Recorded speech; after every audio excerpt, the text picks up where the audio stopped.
Saludos a todos, bienvenidos a este diplomado de estimulación multisensorial. Mi nombre es Cristina Landeros y yo les voy a dictar el primer módulo denominado Neurofisiología de la sensación y la percepción. Para hablar de sensación y percepción, tenemos que identificar que necesitamos hablar de temas relacionados con el sistema nervioso. Es por ello que el contenido lo estructuré pasando desde hablar de conceptos básicos, recordar el sistema nervioso y ver la fisiología de la sensación y la percepción por cada sistema o por cada sentido que nosotros tenemos. Y al finalizar, vamos a agregar un pequeño resumen para poder aterrizar toda la información que estuvimos viendo en este módulo. Vamos a iniciar con algunos conceptos básicos. Estímulo. El estímulo es cualquier tipo de energía a la que podemos responder. El estímulo es todas aquellas cosas que están a mi alrededor, que son energía y que yo las puedo tomar o responder ante ellas. Por ejemplo, las ondas sonoras, las ondas luminosas, la presión o la temperatura sobre la piel. Y el sentido es aquel órgano o vía fisiológica en particular que va a recibir ese estímulo para poder enviarla al sistema nervioso, darle un proceso y emitir una respuesta adaptativa a ese estímulo que nos ingresó primeramente. Por ejemplo, estamos en un lugar y recibimos una infinidad de estímulos. Por ejemplo, un color, una textura, un olor. Bueno, todo eso lo vamos a recibir a través de los sentidos. Es decir, está el estímulo, que es este olor, temperatura, color o textura. El órgano lo recibe, lo envía al sistema nervioso para que éste le dé una unidad de significado, y eso es lo que conocemos como percepción. Y de esta manera yo pueda dar una respuesta al medio, o de esta manera identificar que yo estoy en medio de un bosque. Otro concepto es el umbral absoluto o umbral de percepción. Esta es la intensidad más pequeña de un estímulo que puede percibirse. Es decir, es lo más bajo que puede ser un estímulo para que el individuo lo perciba. Sin embargo, no todas las personas presentan el mismo umbral absoluto. Por ejemplo, hay personas que pueden escuchar un sonido más pronto o más rápido que otras personas. Este umbral absoluto viene a ser el grado de sensibilidad que va a necesitar o que va a determinar un mínimo de energía que mi órgano receptor o mi sistema sensitivo va a ser capaz de registrar.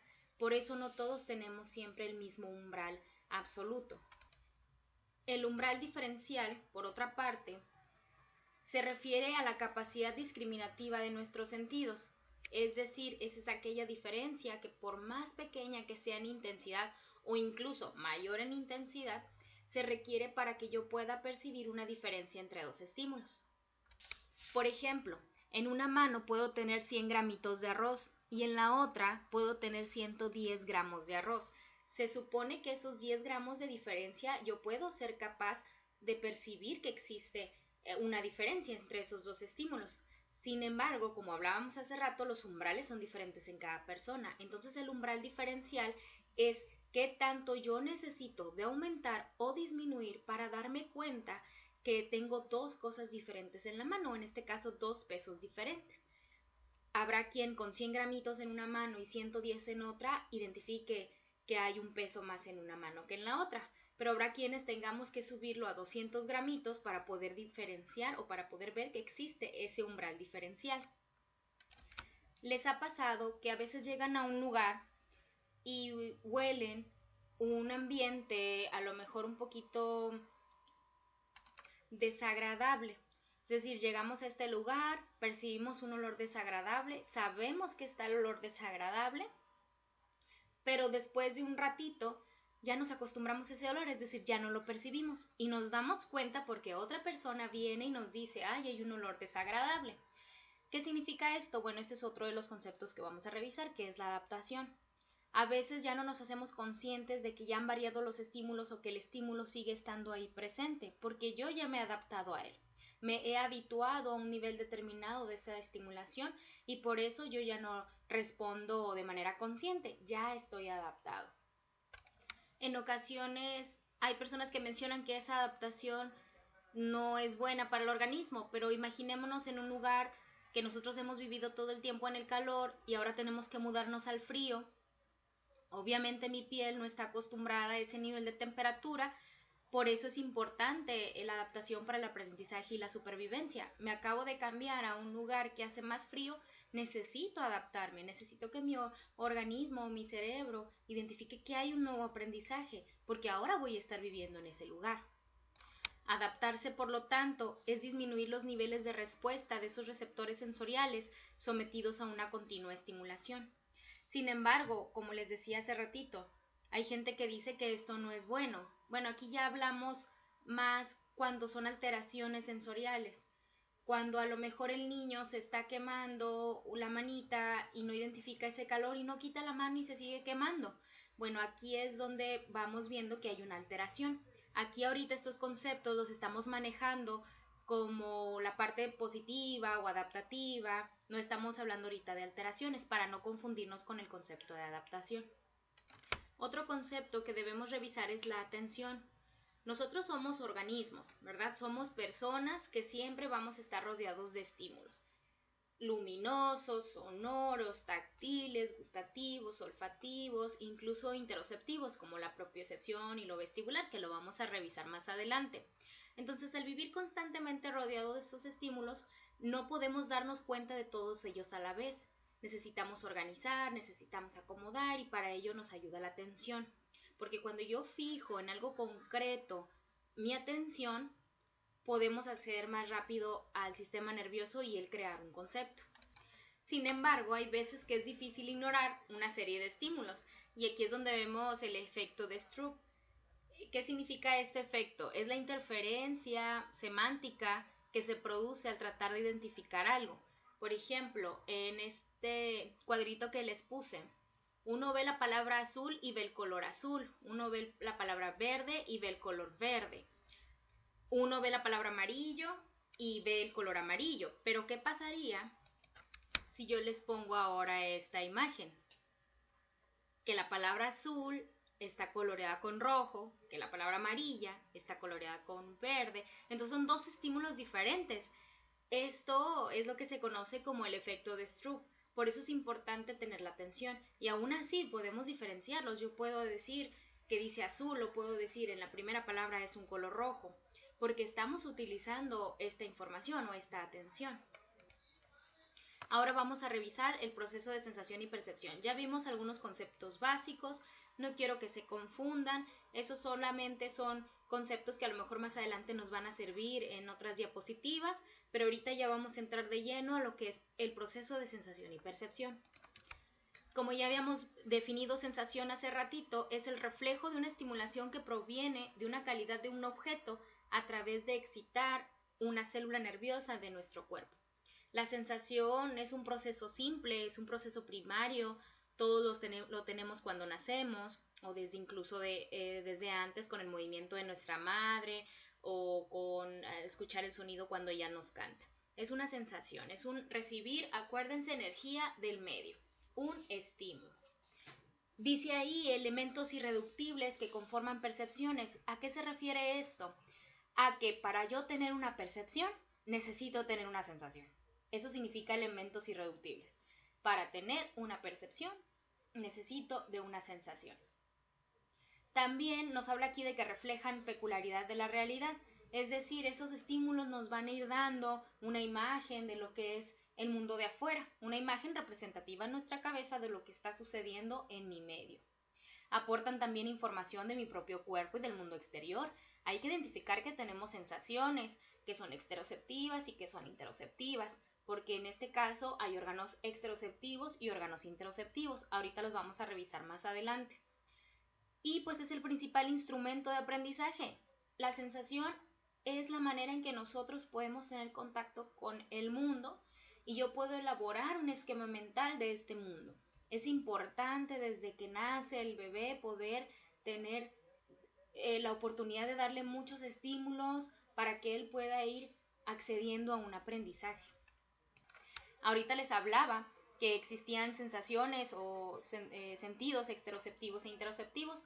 ¿A qué se refieren los sentidos interoceptivos o sensaciones interoceptivas? Son sensaciones que vienen de adentro de mi cuerpo. Entre ellas están las sensaciones vestibulares y proprioceptivas. Hay gente que le llama propioceptivas y proprioceptivas, con R, es lo mismo. Esta sensación vestibular, que lo vamos a ir detallando en cada sentido, le da la información a mi cerebro de cómo estoy respecto a la gravedad.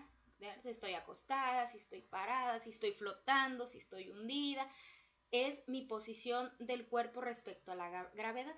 Y la propiocepción es la información que le da, o las sensaciones que le dan la información a mi cerebro de cómo están mis músculos, ligamentos, tendones, articulaciones. También dentro de los interoceptivos se manejan los que son sensaciones viscerales. En este caso, por ejemplo, el latir de mi corazón, mi panza o mi estómago, perdón, que ya tiene hambre, mi intestino que está moviendo gases. Todo lo que nosotros sentimos por dentro también se conocen como sensaciones interoceptivas. Y como sensaciones exteroceptivas, pues son las que vienen del medio y que necesitan de un órgano para poderse enviar al sistema nervioso. Por ejemplo, la vista, que recibe ondas luminosas, el oído, que recibe ondas sonoras, el tacto, que recibe estímulos de temperatura, de textura, de presión o de dolor, el gusto, que recibe sabores, y el olfato con sus olores, ¿verdad? O estos químicos o sustancias que nosotros podemos oler, ¿verdad? Los olorantes. Una vez que se han recibido estas sensaciones, nuestro cerebro pues analiza la información que ha recibido, organiza esos estímulos, nos ayuda a diferenciar esos estímulos y le damos significado entonces a las sensaciones o a lo que estamos recibiendo. La percepción pues es el producto de asociar sensaciones a recuerdos o imágenes o ideas previas. También se puede asociar a palabras o imágenes relacionados con alguna vivencia o realidad. Es aquí donde les mencionaba también hace rato que por eso es importante las experiencias, por eso es importante que los niños exploren, jueguen, conozcan, se muevan y que los adultos solo seamos personas que los acompañan en ese aprendizaje, porque ellos necesitan ir guardando esta información, ir acomodándola, dándole significados para que después, cuando venga un estímulo, más rápido sea su respuesta, más rápido acceda a un conocimiento, o lo asocie con otra realidad u otra cosa que la ha recibido y ella puede tener un pensamiento más complejo. La percepción también constituye un proceso cognitivo basado en información sensorial. Recordemos que conecta y organiza toda la información que estamos recibiendo. Y de esta manera yo puedo hacer conceptos más complejos. Recordándoles que seleccionamos un contenido, organizamos o creamos un concepto y de esta manera yo puedo interpretar mi realidad. Eso lo conocemos como proceso de la percepción. También la percepción tiene características. Se menciona que es subjetiva, selectiva y temporal. Cuando se presenta un estímulo, las reacciones que va a tener un individuo van a variar dependiendo de persona a persona. Cada quien selecciona un campo en función de lo que queremos percibir, pero también en función de lo que ya hemos aprendido o experimentado.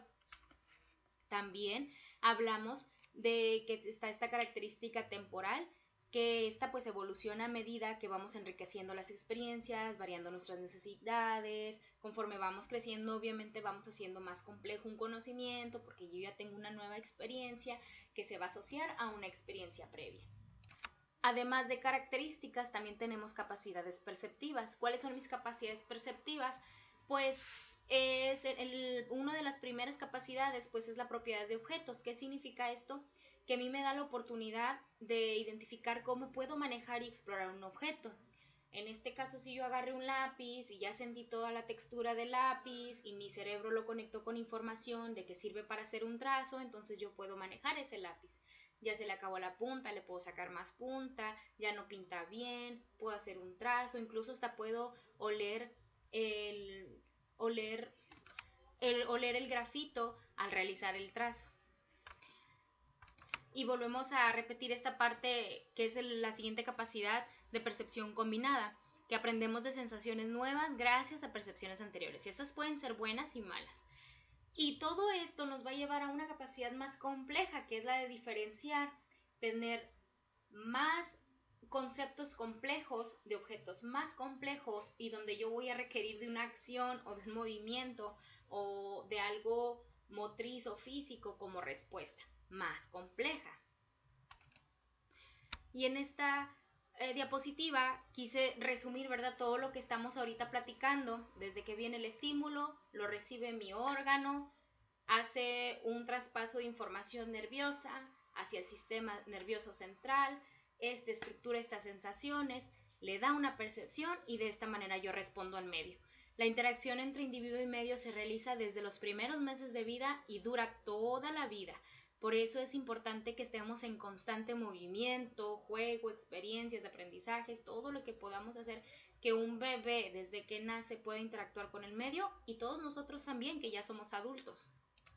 Y aquí les dejo un ejemplo, aquí una imagen de lo que les comentaba en la diapositiva anterior. Ahí vemos el estímulo, vemos que lo recibe el ojo, cómo se va a esas áreas, ¿verdad?, del sistema nervioso, cómo se correlaciona con otras áreas, es decir, aquí vemos el estímulo, que lo recibe el ojo, cómo se va a unas áreas del cerebro, a otras áreas, cómo se interconectan y podemos entonces tener una respuesta. Y esto es detección, lo detecto, lo transmito, lo proceso y doy una respuesta ante ese estímulo que me acaban de mostrar. Y para terminar esta primera presentación, necesito comentarles que no podemos hablar de sensación y percepción como dos procesos independientes y separados. Por tanto, en este módulo, como les comentaba, iremos revisando cada sentido. Muchas gracias.